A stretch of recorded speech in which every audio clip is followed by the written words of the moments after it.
I had 3 kids as a teenager, and 2 years ago I planned my last and final baby. You guys have a lot of questions for me, so I wanted to do a night routine while I answer my most common questions.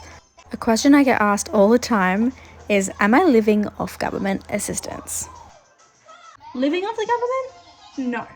Lived off the government? Yes. I was 14 when I fell pregnant. It's not a big surprise that I was on government assistance, but I really did try my hardest to get off of it as soon as I could.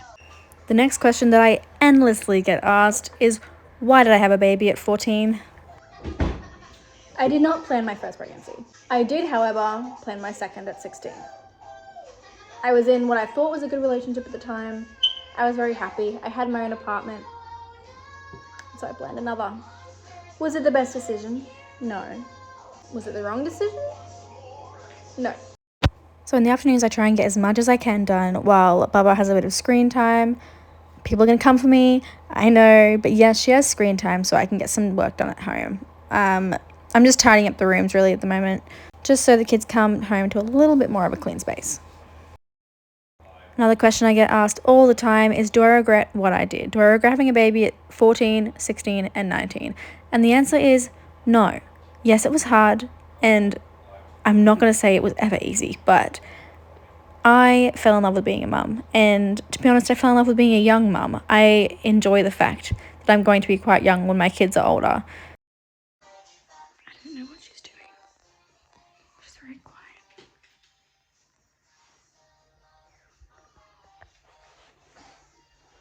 Nora, what are you doing, baby? What are you doing? Are you putting your sister's makeup on? You're not. More. I know you really want it, baby, but we can't. Ready? No more now. All done. On to the next very, very, very well loved question.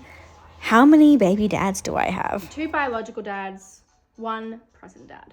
And yes, my partner is dad to all of my kids. Now I'm just popping on a load of laundry, and then it's time to go head out and pick the big kids up from school, which you won't see a lot of because they're going to be in their school uniform, so I'm sorry about that.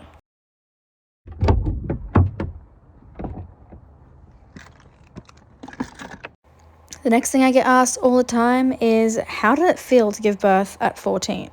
14 was actually my easiest birth, which is insane to say, but I had the epidural and it actually worked, which is the only epidural that has ever worked for me. And I've had it done twice after that and it has not worked again. But yeah, I got the epidural. Everything was smooth sailing. I had no complications. It was a very steady birth. It was only 6 hours. Yeah, and with the epidural, it felt like nothing. Now Maury is having some playtime, keeping herself entertained while I prepare dinner. Tonight I'm just making tuna mornay because I wasn't really up to cooking, and this is like such an easy meal to make. But that brings me to the next popular question. Did my parents help me raise my kids? And the answer to that is no. I was in a very toxic relationship and I isolated myself from everybody. So I raised my kids all on my own.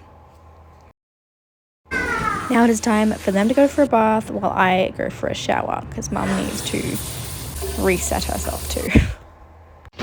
People often ask me if I recommend teen pregnancy, and I truly do not.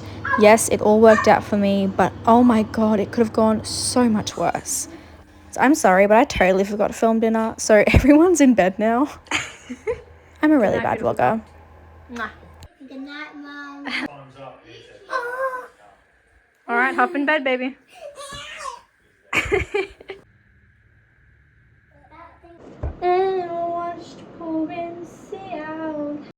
Usually I'll take Maury for a car ride, but tonight she absolutely refused, so rocking her it was. Usually it takes forever to get her to sleep, so I'm very lucky she went down easily.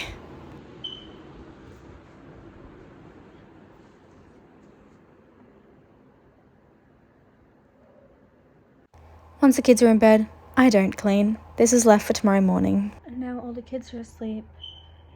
Bub is finally, thankfully, asleep. My hands are stained red because Riley had red hairspray in his hair and I had to wash his hair. But now I'm gonna eat some snacks, relax in bed, and watch some YouTube.